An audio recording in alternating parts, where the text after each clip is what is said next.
अच्छा, बिस्मिल्लाहिर्रहमानिर्रहीम। अभी जो हमारा टॉपिक है वो क्या है, एंडोसाइटोसिस और एक्सोसाइटोसिस। दोनों को हमने ये कंपैरिजन करना है, एंडोसाइटोसिस क्या है और एक्सोसाइटोसिस क्या है।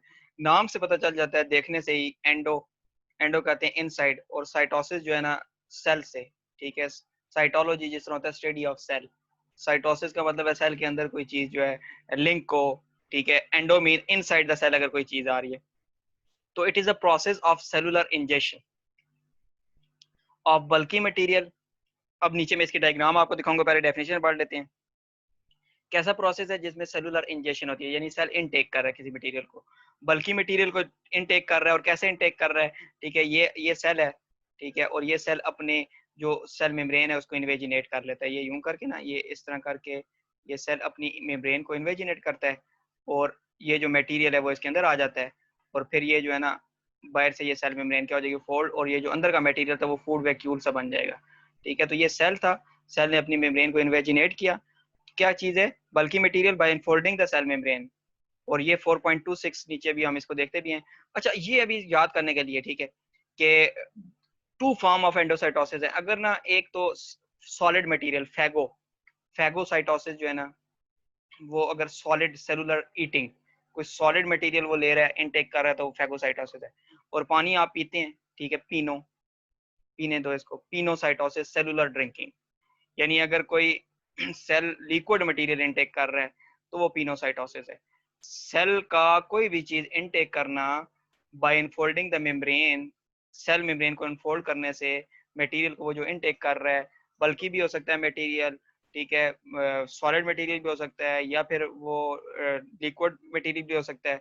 तो in phagocytosis cell take in solid material, while in pinocytosis cell क्या कर रहा है, पिनो, पानी से भैया आपने याद रखना है पिनो, और फैगो से जी क्या याद रखना है आपने, कि सॉलिड मटेरियल इनटेक करता है। ठीक है, और पिनो में क्या चीज इनटेक कर रहा है, ड्रॉपलेट की फॉर्म में लिक्विड मटेरियल। अच्छा, अच्छा, ये नीचे एक टॉपिक है, इसको हम देख लेते हैं, क्योंकि साथ साथ हमारा जो कोर्स का मकसद है, हम जितने भी ये जो हमारे बॉक्सेस होते हैं, क्योंकि इसमें से बहुत से क्वेश्चन आते हैं। In a colony of cell there are many cells and each cell perform all general function on its own. such a group does not get tissue level of organization because cell are not specific and there is no coordination among them। ये बच्चे chapter 1 में भी हमने पढ़ा था कि जो colony होती है उसके अंदर सेल एक दूसरे पे डिपेंडेंट नहीं होते। ठीक है, एक दूसरे के साथ कोऑर्डिनेट नहीं कर रहे होते, एक दूसरे के साथ राब्ता नहीं कर रहे होते, एक दूसरे के ऊपर आप समझ ले कि इन्हिसार नहीं कर रहे होते। तो वो क्या चीज होती है, उसमें टिश्यू लेवल नहीं बनेगा। टिश्यू कब बनेगा? जब सेल एग्रीगेट होते हैं और कोई एक स्पेसिफिक फंक्शन करेंगे तो वो टिश्यू बनेगा।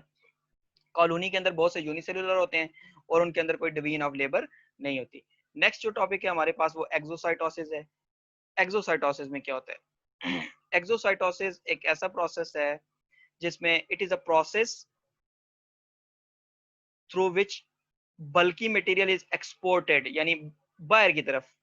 ठीक है, this process add a new membrane which replace the part of cell membrane lost during the endocytosis. इसको आपने बड़ी अच्छी तरह समझना है कि ये क्या बात कर रहे हैं। देखें, जब ना सेल के अंदर किसी मटेरियल ने आना है, ठीक है, सेल के अंदर, अब इसको आपने बड़े गौर से समझना है ताकि आपको ये सारी चीजें, सेल के अंदर मटेरियल आना था तो उसको हमने क्या कहा था कि वो तो है हमारे पास एंडोसाइटोसिस। और एंडोसाइटोसिस अगर सॉलिड मटेरियल आ रहा है तो वो क्या था, उसको हमने कहा कि फैगोसाइटोसिस है। और अगर लिक्विड मटेरियल आ रहा था वो क्या था, पिनोसाइटोसिस।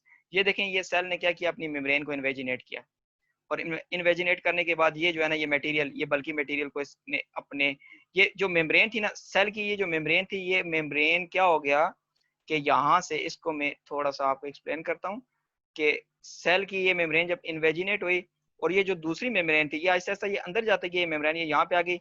और आप ये समझ लें कि सेल की इतनी सी मेम्ब्रेन क्या हो गई थी, लॉस्ट हो गई है, खत्म हो गई है। पहले सेल फॉर एग्जाम्पल उसका साइज बड़ा था, ठीक है, और जब उसमें से इतनी सी मेम्ब्रेन ने, ये अगर आप यहाँ से लेके और यहाँ तक की जो मेम्ब्रेन है वो इनफोल्ड हो गई, और बाकी जो है ना ये वाली मेम्ब्रेन इसके साथ आके क्या हो गई, ज्वाइन हो गई। तो सेल का साइज आपको पता है क्या हो गया, थोड़ा सा उससे पहले वाले साइज से छोटा हो गया, क्योंकि जो सेल की दूसरी मेम्ब्रेन का जो हिस्सा था, वो कुछ हिस्सा उसने वैक्यूल की मेम्ब्रेन बना ली। ठीक है, वैक्यूल की मेम्ब्रेन बना ली।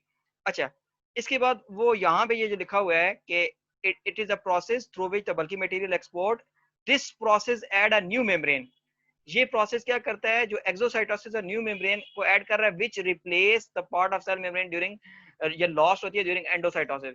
यानी एंडोसाइटोसिस के दौरान ये मेम्ब्रेन क्या हो रही थी, लॉस्ट हो रही थी।